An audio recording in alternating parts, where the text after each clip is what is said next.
All right.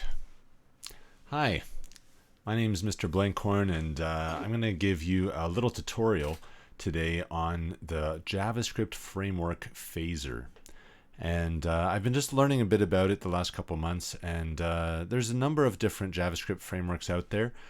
This one's fairly popular. They recently have released Phaser 3, but as a result, a lot of tutorials you look and find out there. Some will show screenshots of Phaser 2, in which case the methods and functions you look and see how they use them are going to be different.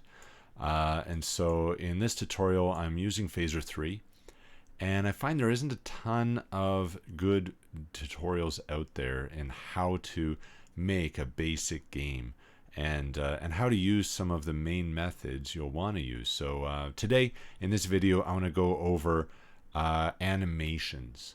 So adding your character, grabbing a sprite sheet that you even find online, and how to bring that in. Because a lot of times the sprite sheets that you find aren't in a nice horizontal line like the example in the main tutorial on the Phaser website.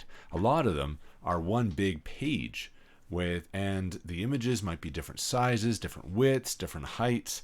And so in this tutorial, I want to walk over how to do that.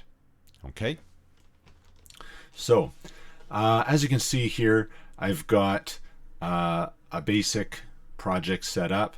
If you haven't followed the main tutorial on Phaser, then I'd recommend you do that. You learn some of the basics in there, and I'm using some of the framework from there. This is the main script source that you need to be able to import. This is what gives you access to Phaser. Now, right now you can see I'm using this in Replit, which is an online IDE, and it's nice because they already have the web server out of the box right there for you. You don't have to do any setup besides creating a new HTML, CSS, and JavaScript file. Now, moving down, I've got my game variable, creating the game object. I've made a few global variables, platforms, cursors, and Mega Man. I'm a fan of Mega Man, so I'm going to use Mega Man for my example tutorial here. And here, I've made a custom function, and it's basically just a way I wanted a quick and easy way to add a platform in my game of whatever width I wanted, so I didn't have to copy and paste a bunch if I wanted more than one platform side by side. In my preload function, I've got my background and ground platform, and right now I've added a single platform and added cursors. And so right now, if I run it, you just see a plain black background, which is pretty boring. So let's get started. So one of the first things I want to do is in my create event, I want to set up the background. Okay, and so I'm going to just make a variable, this.bg, this.add tile sprite. Now the reason I'm doing a tile sprite is because this is going to be a platformer. And the nice thing with tile sprites is it will automatically repeat the one background image that you have across. And so if you've got a good background image where the right side matches the left side, it can look like one big seamless image without it needing to be that. Now 0, 0 is where I'm starting it. I'm going to make this quite large, 4800, and the height, I'm just going to make it 468 pixels because that's the height of the image I got. Okay, now set origin, I'm going to set that to 0 as well, and that starts it at the beginning. Now if I hit run, you can see now I've got my background. Okay, if I open it up in a new tab, you can see that it's starting to repeat. Now obviously this image wasn't the best one. You can see the seam there, but for the tutorial it'll you'll see how it should work. You just have to go and find a better image for your background. Okay. All right. Now, I've got my platforms there. I've added a single platform in there, which is good enough for this. What is next? So now I want to create. I want to bring in my sprite sheet for Mega Man. So I took a look. I did a search, and I want to show you. This is a typical sprite sheet. If you look up sprite sheet for any character and that's already made, a lot of them you can see they're all set up like this, and these are all different than they're set up differently than the tutorial default in Phaser on the Phaser website. The Phaser website has it as a single horizontal thing, and so I've actually already downloaded and got that file, and so now what I want to do is process it. Okay, to process, I'm going to go to the LeshyLabs website. LeshyLabs is a great tool that I found online. It's free, and it allows you just to drag and drop your images. So this is a sprite sheet I got. I drag and drop that image in, and then I'm going to click remap.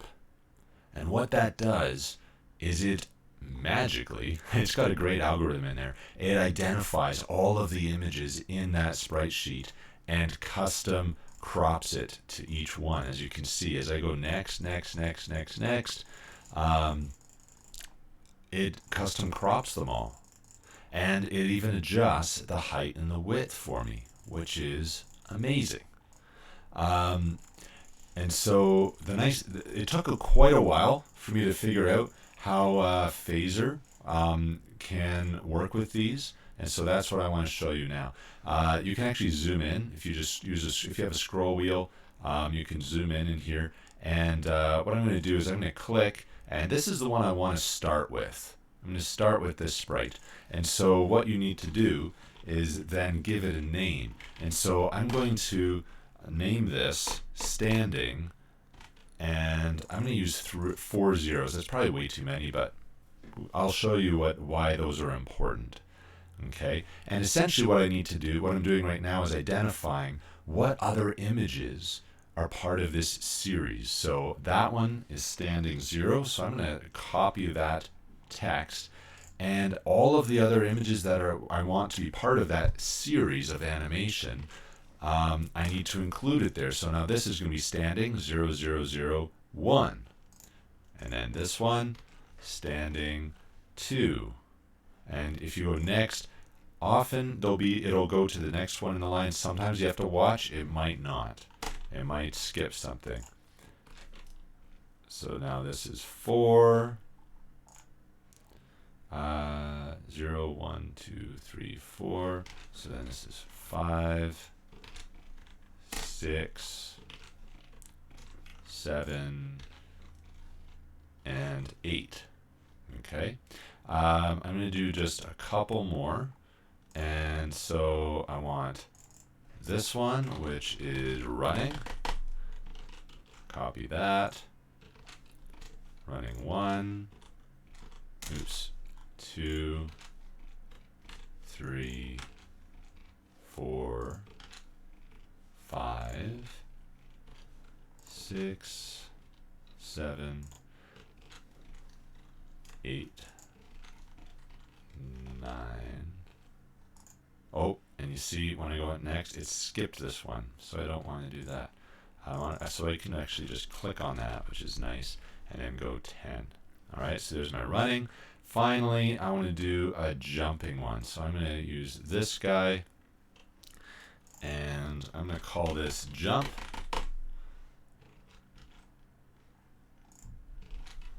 Jump 1. Oh, notice how that changed. Jump 2. Jump 3. I'm not going to use these ones, and I'll explain to you later. But now, notice that it actually is updating this file over here. Now this is a text file. What we're going to do is we're actually going to choose the array. Okay, and notice this is, so it's created a JSON file, TP array. There's also a hash, straight up JSON, but the array I found is to be the most successful with that one. And then you can give it a name. You could save that PNG again. I don't think it actually made a difference to the PNG. You can choose to have it change it, like you can actually delete different sprites out of it and then save the updated one. I'm just going to keep it as it is, and then you want to save your JSON. Okay. Now I'm going to go back into here, and we just need to upload the sprite sheet and that JSON file. Okay. Now that I've got that, I'm going to, in my preload method, this.load, and instead of sprite sheet, I'm going to choose Atlas. And now in quotation marks as a string, you want to give it a name. It's almost like a variable. It's an identifier. How do we want to refer to this Atlas sheet in the rest of the game? And then we're going to have two more parameters. One is the image, the PNG. And so in this case, it is Mega Man Sprite Sheet.png. I'm using assets because that's inside the assets directory. The next one, assets. This is Mega Sprites.json. So now I've loaded my Atlas. Inside my create method now I can, I'm going to create a comment here. I'm going to create all the animations for the game.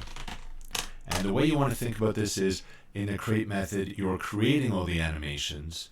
We're going to refer to all of those keys that we created in our JSON file, and then in our update method, we're going to call and choose in what conditions do we want to run the different animations. Okay. For each one, I'm doing this.anims create key, and I'm start with standing. And this doesn't have to match what you put in the JSON file. This is what you want to call it. This is what we're going to call in our update method when we want to run this animation. Then we have frames, and inside frames, we're going to actually use a built-in method called generate frame names. And then inside there, first you want to specify, all right, which resource are we using? And I'm using Mega Man. And then inside there, now I'm going to do an additional, this is actually an array, but we're going to specify a couple more properties in here. Prefix, now that's the word that I put in, and this is where I'm specifying, like, basically for each of those images that I made. So I did standing 0. If we actually jump back into here, wow, this looks like a mess, doesn't it? Let's see. Oh, there we go. Standing 004, standing 0001. And there should have been, yeah, and there's the 4 zeros. It is a bit of a mess. It's all in there, but that's essentially what we are referring to when we're putting in here. So what was the prefix? The prefix is standing. And end. Now, how many? That means how many images do we have? Okay. And we can even go back into here and see standing 8. So I think with the 0, that would be 9. Okay. So I'm going to do 9. And then finally 0 pad. And that's how many zeros did I put after the prefix of standing? Well, I started with 4, so that's why I'm putting 4 there. Okay? All right. Now I'm going outside of these brackets because that closes off the generate frame names, right? And then there's one more thing, and I'm going to do a repeat of -1. That means it's going to loop. Okay, it doesn't just repeat a specific number of times. -1 means indefinitely. Okay, I'm going to do one more animation,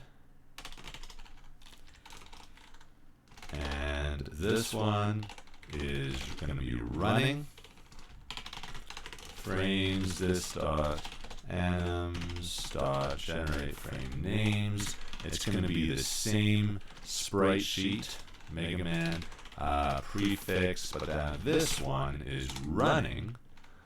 Oops, don't forget that should be a string, so we need quotes around it.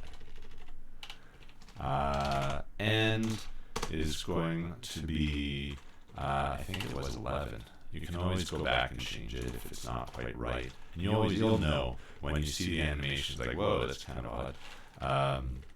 Then you know. And so this one, I'm going to repeat this, -1 as well. Okay. A couple other things. Now, I've made this global variable Mega Man up here, and so I made it up there so I can now assign it to be equal to this dot physics, physics dot add dot sprite, and I'm going to have them start at 100. This is the starting point of when I'm putting it into the game. I'm going to put them at the X value 100, Y value 200, so 200 pixels down, and that is Mega Man. Yeah, that's again referring to that atlas. Okay.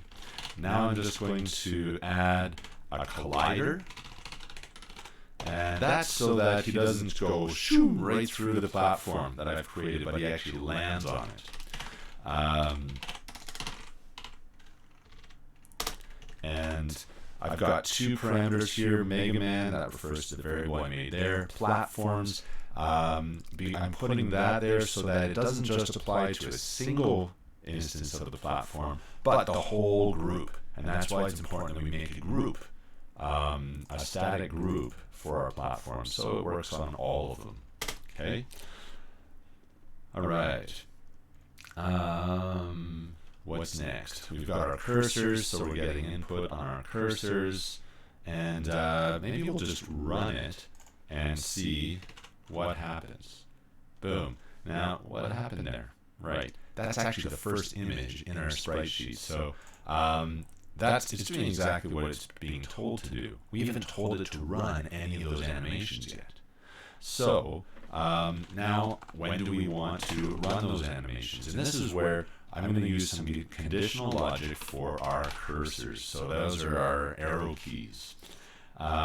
If that dot left dot is down, so that means if we're pressing the left arrow, then I'm going to set the velocity of the X of Mega Man to negative, and I'm going to set it to -200. That's the speed of how he's moving to the left. That's -X, so that would be to the left. Okay, and then I'm going to start the animation. megaman.anims.play running. And now let's do an else if cursors.right dot is down.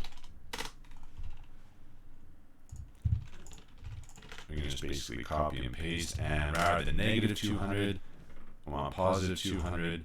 Still run the running animation. Else, so if you're not holding either of those, then I'm going to set the velocity X to 0. That just stops them on the dime. Oops.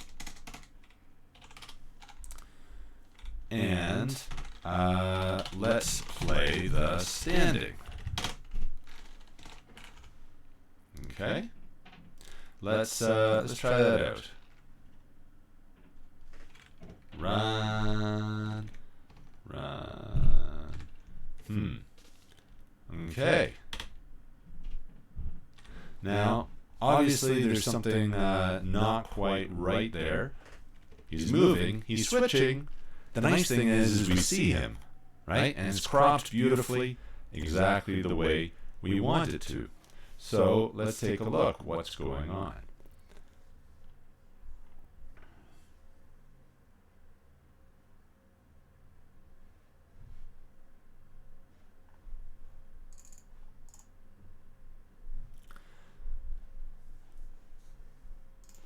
Well, one thing is that if that is down,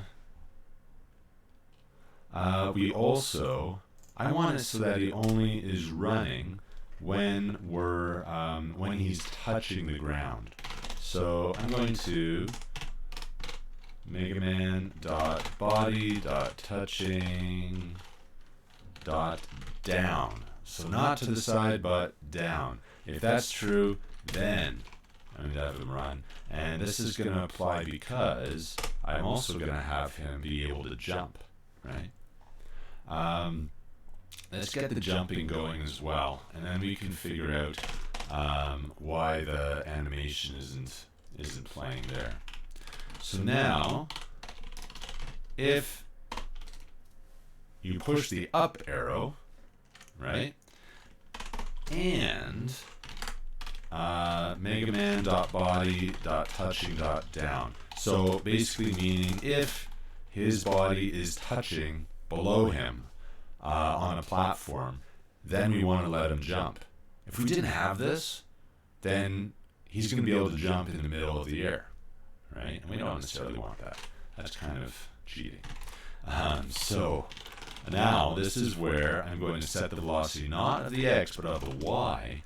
And I'm actually going to set it to a -330. And I have that you do this in the main tutorial just to explain why. The y-axis is actually inverted, right? So y0, the value 0 for your y is actually at the very top of the screen, and it increases as we go down. It's the inverse of the Cartesian plane.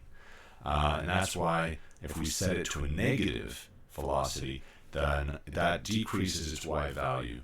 But then, of course, with the physics gravity engine being applied, that will bring them eventually back down again. All right, and then megaman.play jumping. Yeah? All right.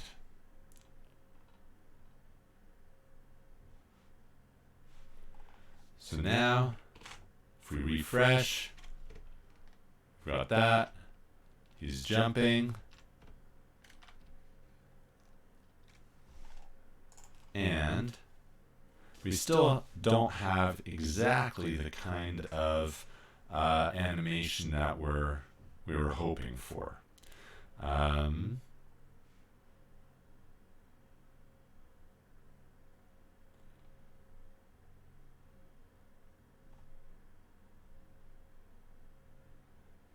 Let's take a look and see why that is.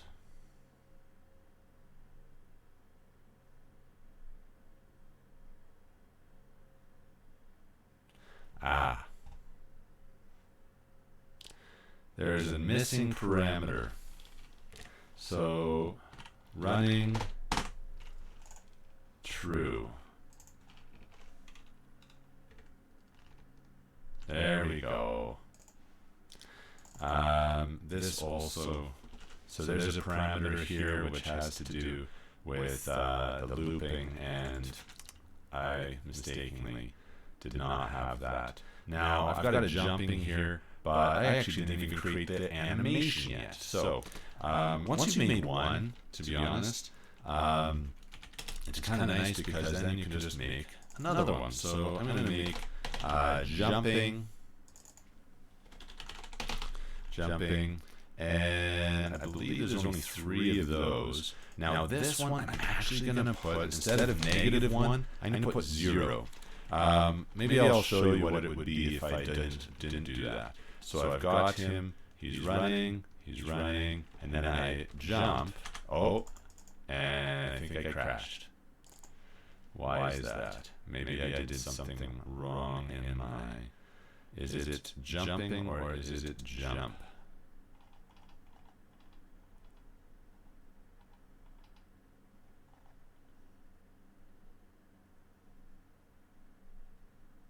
Oh, I called it jump. That's the problem.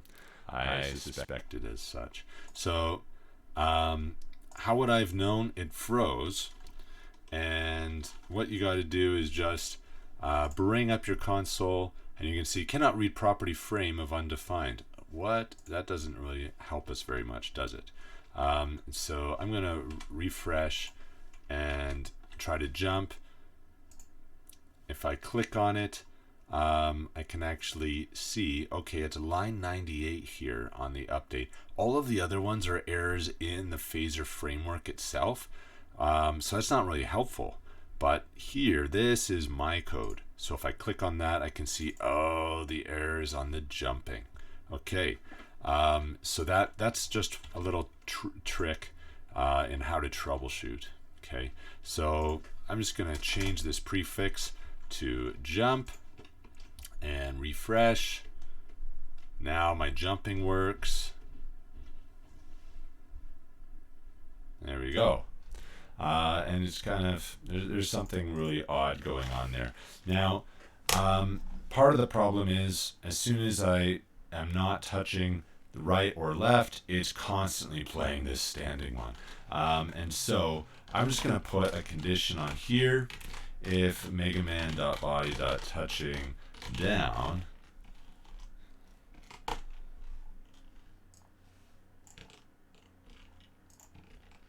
then play that animation.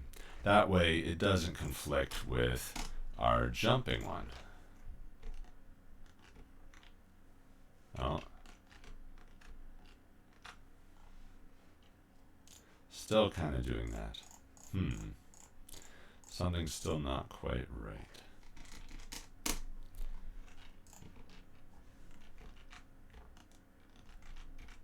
Oh, there we go.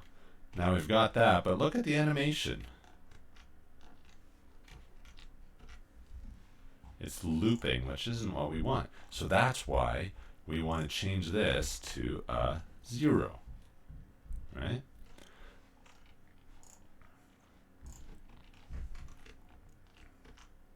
There we go. And then you get more of a sense of it doing that. Okay. That's kind of a weird animation for him standing there, so I might not have it loop, to be honest. It's a little annoying. It looks like he's just twitching constantly. There we go. That's a little better. Now the other thing you might notice is he runs this way and then he runs backwards. He's running backwards, which isn't what we want. So what we're going to do is add a property in here where we want to flip him. All right, we want to flip his animation. And so we can actually do flip X and make it equal to true. And that's when we hold the left arrow, right? When you're holding the right arrow, I'm going to change it to false. Okay. And let's see what happens. So he's running, and now he's running this way. Running this way. Right. Now notice he's still running in the air. I don't like that. Let's change that.